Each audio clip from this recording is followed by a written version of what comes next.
बघा, हा शेतकऱ्यासाठी तयार केलेला, गव्हर्नमेंटने तयार केलेला रोड आहे. शेतकऱ्याला कुठलाच त्रास होणार नाही याची काळजी गव्हर्नमेंट घेते.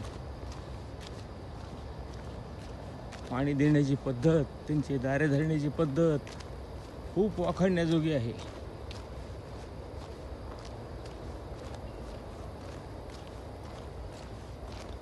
बघा, हे आता पाणी कसं येतं आहे, कॅनलचं पाणी व्यवस्था केलेली पाण्याची. हो का, बघा, प्रत्येक गटाला, प्रत्येक तुकड्याला अशी सिमेंटच्या नाल्या बांधून काढल्या गव्हर्नमेंटनं. ज्याला पाहिजे तेवढं पाणी घेता येते.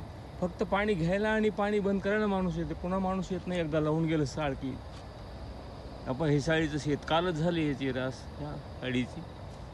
आणि रोड प्रत्येक शेतकऱ्याच्या शेतात कार गेली पाहिजे असं धोरण आहे या शेतकऱ्याचं. मी विचारलं एका शेतकऱ्याला, एवढं काही त्याला बोलता आलं नाही, कारण त्याला इंग्रजी येत नव्हतं. मला थोडं होत इंग्रजी येतं आहे. त्याला जापनीज लोकांना फार प्रिय आहे इकडं. देशभक्तीत लोक इकडचे खूप भक्ती करतात. तर भ्रष्टाचार मुक्त देश आहे, कुठं 1 रुपयाचा भ्रष्टाचार दिसत नाही.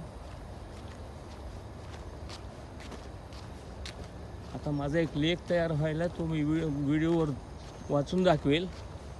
आणि एका शेतकऱ्याची मुलाखत घ्यायचा माझा विचार आहे. आता तो शेतकरी सापडत नाही ऐन टायमाला.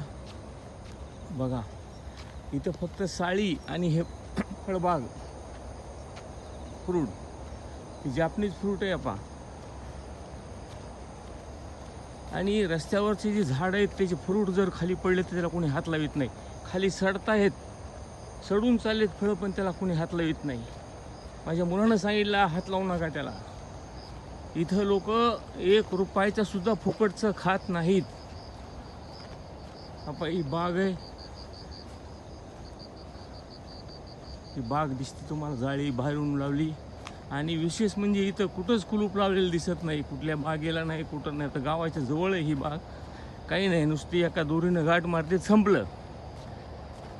मस्त पिकालंय साळीचं आपा. आणि रोड बघा कसा केलाय तयार शेतात जायला शेतकऱ्याला. मी घेणार पण मुलाखत आहे शेतकऱ्याची, कारण मी 10-12 प्रश्न शेतकऱ्याचे एका कागदावर लिहून ठेवलेत.